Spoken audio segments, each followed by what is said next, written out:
सुनहरे गोबर की कहानी। पहले सब्सक्राइब करें फिर सुने। बहुत समय पहले की बात है। एक पर्वतीय प्रदेश में महाकाय वृक्ष था जिस पर सिंधुक नामक पक्षी निवास करता था। उस पक्षी की विशेष बात ये थी कि उसकी विष्ठा में स्वर्ण कणों का समावेश होता था। एक दिन एक व्याध उस पर्वतीय प्रदेश में आखेट के लिए आया। उसे ज्ञात नहीं था कि सिंधुक पक्षी की विष्ठा स्वर्ण कण युक्त होती है। जब वो महाकाय वृक्ष के निकट से गुजरा तो उसकी चेष्टा सिंधुक पक्षी को पकड़ने की नहीं थी, किंतु जैसे ही वो आगे बढ़ने लगा, सिंधुक पक्षी की मूर्खता की और उसके सामने ही स्वर्ण कण युक्त विष्ठा कर दी। स्वर्ण कण युक्त विष्ठा देखते ही व्याध में लोभ आ गया और जाल डालकर उसने सिंधुक पक्षी को पकड़ लिया। घर आकर उसने उसे एक पिंजरे में बंद कर दिया, किंतु पूरी रात वो सो नहीं पाया। वो सोचता रहा कि यदि किसी तरह इस सिंधुक पक्षी और इसके स्वर्ण कण युक्त विष्ठा की बात राज्य के राजा तक पहुंच गई तो राजा उसे दंडित कर देगा। वो भयभीत हो गया। दंड से बचने के लिए उसने निर्णय किया कि वो स्वयं ही राजा से भेंट कर सिंधुक पक्षी के विषय में उन्हें जानकारी दे देगा और उपहार स्वरूप वो पक्षी भी उन्हें दे देगा। अगले ही दिन वो राजा से भेंट करने राज दरबार पहुंच गया।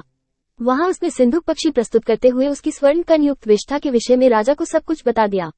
पूरी बात जानकर राजा ने अपने सेवकों को आदेश दिया कि वे सिंधुक पक्षी व्याध से लेकर उसका विशेष ध्यान रखें। सेवकों ने वैसा ही किया। उस समय दरबार में राजा का मंत्री भी उपस्थित था और ये सारा घटनाक्रम देख रहा था। उसे व्याध की बातें मूर्खतापूर्ण लगी।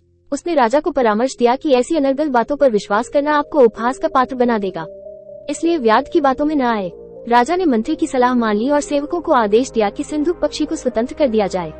सेवकों ने आदेश का पालन करते हुए सिंधुक पक्षी को छोड़ दिया। पिंजरे से बाहर निकलने के बाद सिंधुक पक्षी उड़कर राजमहल के प्रवेश द्वार पर बैठ गया और वहां से जाने के पूर्व पुनः स्वर्ण कण युक्त विष्ठा कर गया। जाने के पूर्व उसने कहा, पूर्वम तावद्धम मूर्खो द्वितीय पशपंत ततो राजा च मंत्री च सर्वम व मूर्ख मंडलम। अर्थात सबसे पहला मूर्ख मैं था जिसने व्याध के समक्ष विष्ठा करके अपनी मूर्खता का परिचय दिया। दूसरा मूर्ख व्याध था जिसने व्यर्थ के भय में उसे राजा के सम्मुख प्रस्तुत कर दिया।